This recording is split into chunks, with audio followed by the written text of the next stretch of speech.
So welcome to this third presentation where we are going to look at mass media for health communication.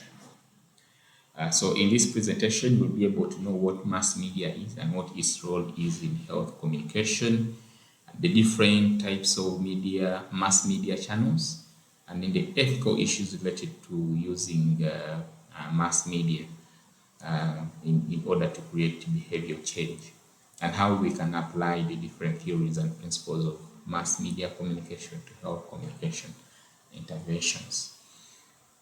So when we talk about mass media, we are talking about any broadcast or printed or even electronic communication media that uh, we can use to broadcast information to a large group of people. It can include radio, television, newspapers, magazines, and the internet. Often these are actually referred to as traditional media channels.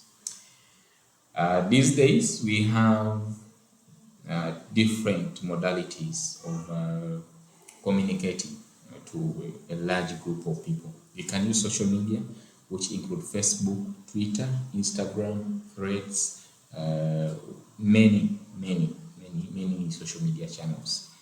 You can use websites, blogs, mobile applications, podcasts, and also uh, video streaming platforms such as YouTube and Vimeo. Okay, so we have very many channels. Um, why is it that we still continue to use what we call the traditional media? It's because many people still use traditional media platforms.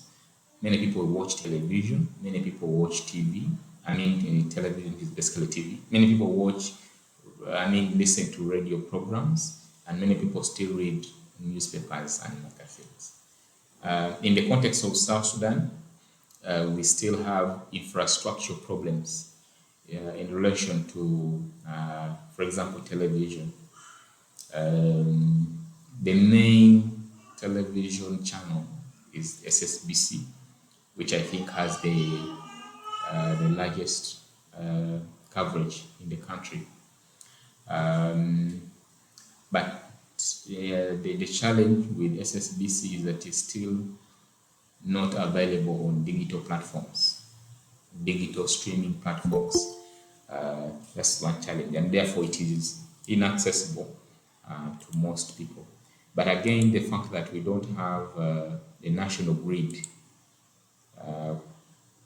When I talk about national grid, I refer to electricity across the country is also one of the biggest challenges. That's why we don't have a lot of people using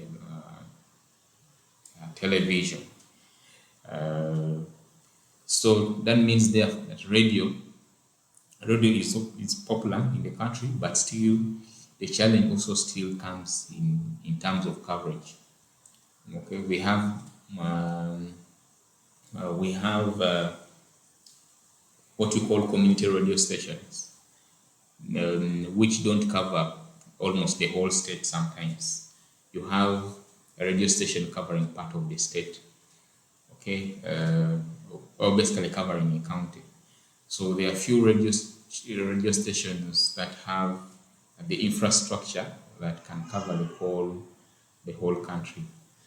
And some of these radio stations can also be accessed online. That means that if you have internet, you can be able to access these radio stations.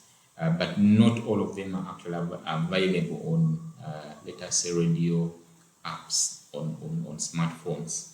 There are few that can be, for example, Radio Miraya, maybe iRadio, and then also Radio Tumazu.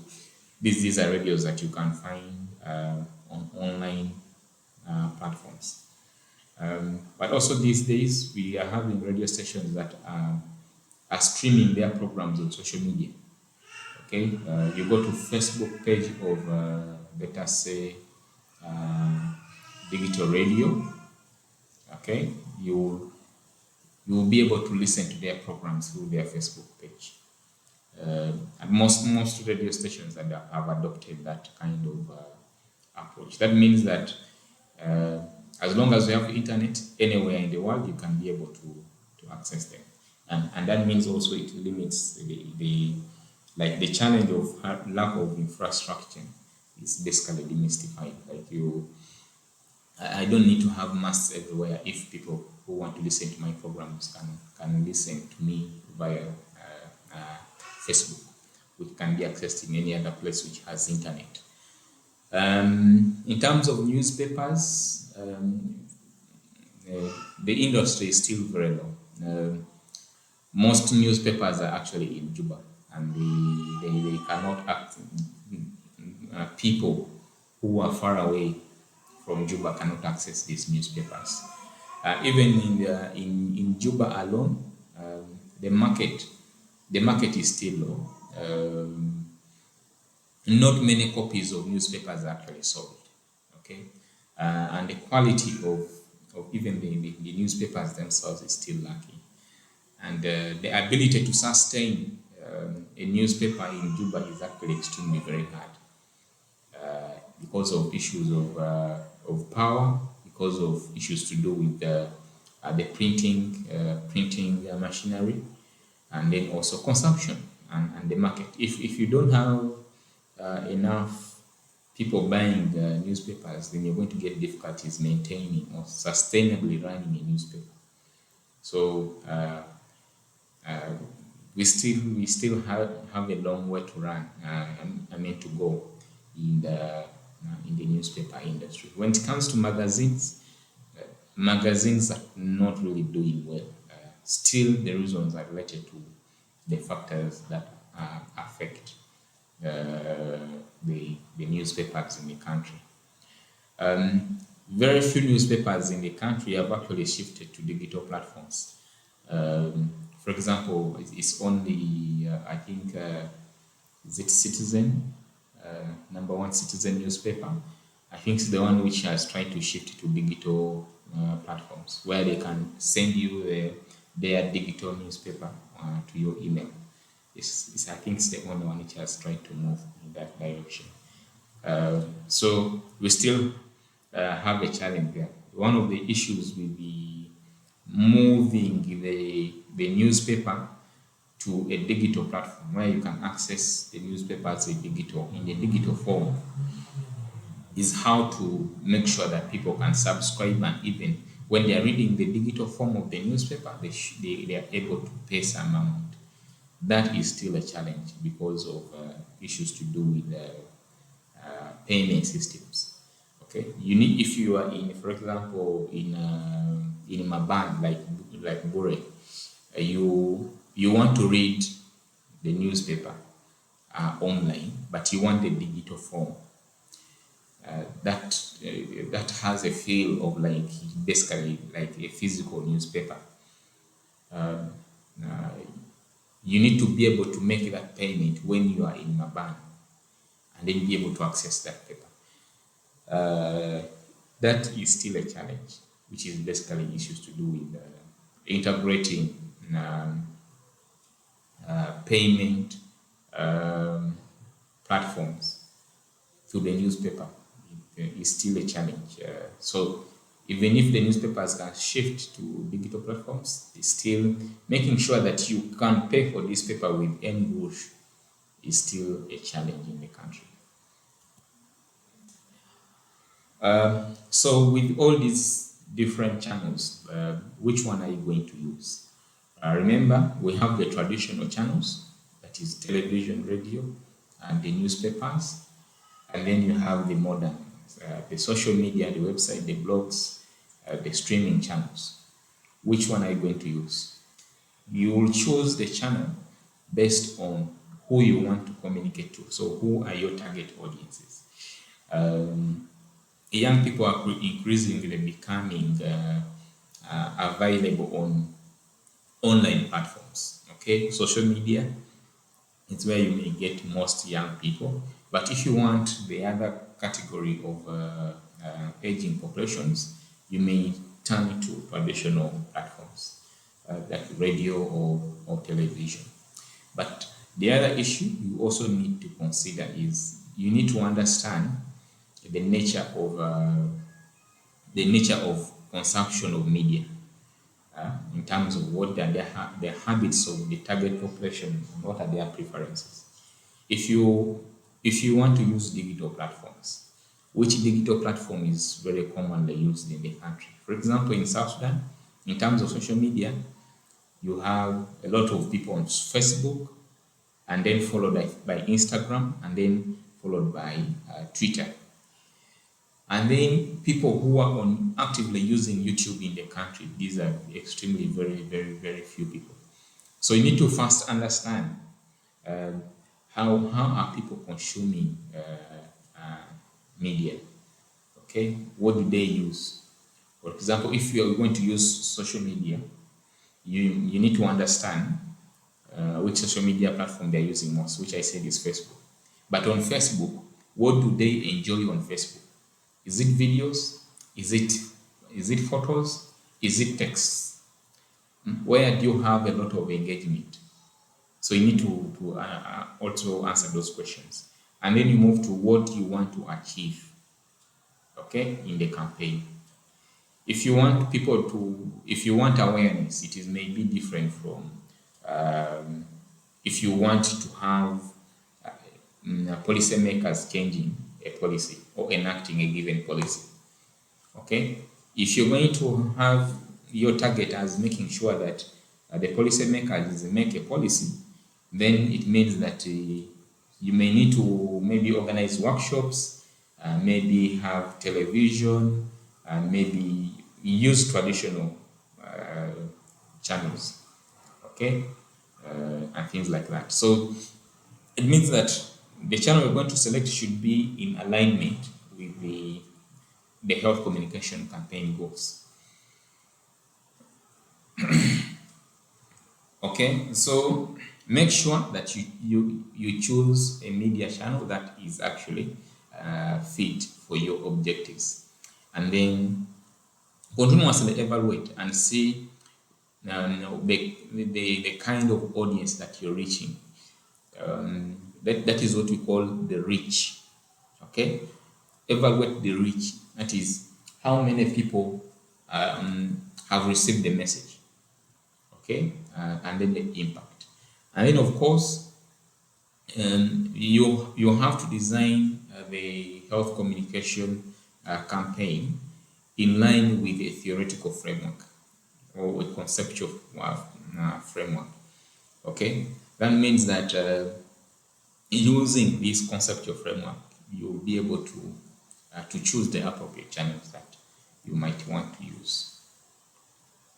Okay, so for example, in practical sense, we have, for example, Melinda and Bill Gates Foundation. This one focuses a lot on global health issues, the global health problems, and then they tailor their communication using the websites, okay, and blogs and social media to raise awareness about global health problems. Okay, so if you want to understand what Bill and Melinda Gates Foundation is doing, or let us say communicable diseases in developing countries, you basically go to their website and you find all this information there. The burden of communicable diseases, what interventions are effective, what Melinda and Bill Gates are doing in order to address these challenges. Okay, and then also we have interventions that also use what you call reports and infographics that can be posted on websites to be able to promote healthy eating behaviors. Okay, so that means that depending on who you intend to write to and what are your objectives of this communication, you need to choose the appropriate channel. Okay, mass media influences health in both negative and positive ways. Negatively, it may portray as drinking alcohol as something that is actually good. Okay, you can have adverts on alcohol, adverts on smoking, but of course, some countries have regulations on advertising for alcohol and also smoking and other activities such as violent acts. Okay, we have what we call pornification. This is a concept where uh, there is a tendency to portray certain behaviors in a sexual manner, and this influences what people actually do in the end. And for example, if you watch more movies, music videos, you see that there is a tendency to use women who are not dressed decently. You can say they are um, maybe they are putting on indecent dresses and then they are dancing in a sexual manner. Okay, so that kind of display, okay, has negative impact on especially adolescents and also sometimes also adults. And then it can also portray that people who are slim are the perfect bodies, and this may result into issues that may affect people's dieting habits. Okay, so what we basically refer as the models usually have to be like what we have been made to believe is that they have to be thin, and thin models are what basically is referred as to the perfect body image. This may have consequences on consumers of such information. And then fast foods or foods which are unhealthy being advertised on television also contributes to unhealthy eating. So basically, what you need to understand is that radio, television, social media, whatever it is, they promote all these unhealthy behaviors. And they also promote healthy behavior, such as campaigns that, let's say, for example, promote proper sexual behaviors, having being testing for HIV before marriage, issues to do with the abstinence, issues to do with using protection. These are positive behaviors. And then you also have healthy behaviors that are passed through entertainment. Okay, what we called earlier on as edutainment, which is entertainment education for health messaging. Okay, and then you can also still use mass media for raising awareness about programs. Are these, if you have a mass media campaign, will it be very effective? There are issues. One is that you may not really have direct impact or direct effects on behavior change, okay, because of the mass media campaign.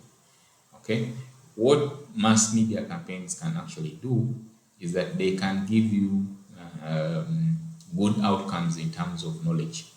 Okay, people can be able to understand, or they can be able they can get information on different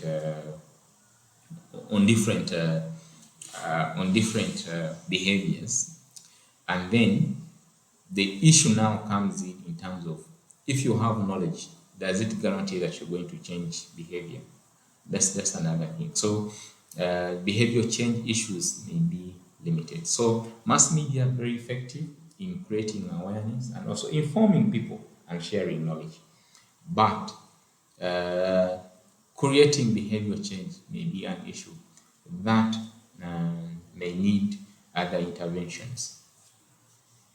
Okay, like we have said, mass media, you're communicating to many people at the same time. You can communicate in a message in a simple way, and then may, in one way or the other, create a behavior change, especially in people who are receptive. These are people who are willing to change if they get the right information. But also, it helps to put health on the agenda. Okay, that means that health matters can actually be discussed openly on different media platforms. But what mass media cannot do, and also what health communication cannot do, the answers are the points that we have here are basically applying to both scenarios. What health communication cannot do is basically the same as what mass media cannot do. One is that if you don't address structural, political, and economic factors that address health, even if you do, even if you run health messages from morning to evening, you don't have any change. Okay, if you don't dig a borehole such that people have access to clean water, even if you teach them about drinking clean water, they will not, because you have not addressed the issues. Okay, that means that you cannot change behavior without facilitating the factors that contribute to the behavioral adaptation. Okay, people can adopt behaviors if they are enabling factors. Okay, and then also sometimes behaviors are rooted deeply in culture or religion, and health messages alone on radio, on television, and other channels may not really provide you with the best results. The other issue is that if you're going to use mass media, make sure that you have accurate information. Okay, present this information or evidence in the most effective way possible, in accordance to the level of audience that you actually have, or level of audience involvement. Okay, and then avoid making extreme claims. Okay, like don't over exaggerate and focus on the key messages that have been proven relevant and credible, and then people will understand your messages quite well. Of course, you need to evaluate and see the mass media campaign that you have been running. What changes has it created in terms of knowledge, attitude, practices, intentions, and also behavior change. Okay, so we can also use media in different ways. Of course, we have noted that we can use mass media in health communication, but also it is an avenue that can result into stimulating conversations at a interpersonal level, and therefore this can be very important in policy making or policy influencing efforts. Okay, so that means that if you're going to be talking about a health topic or any topic, this communication that you're actually having may stimulate other individuals to actually contact you and want to find more about the topic. And in that way, you can have also policymakers trying to pick interest in the issues that you actually have been talking about. Okay, and therefore you can use mass media basically for advocacy, for making sure that even health topics are being discussed in mainstream media, and this helps very much in influencing public policy. So that marks the end of our third presentation. If you have any questions, please ask.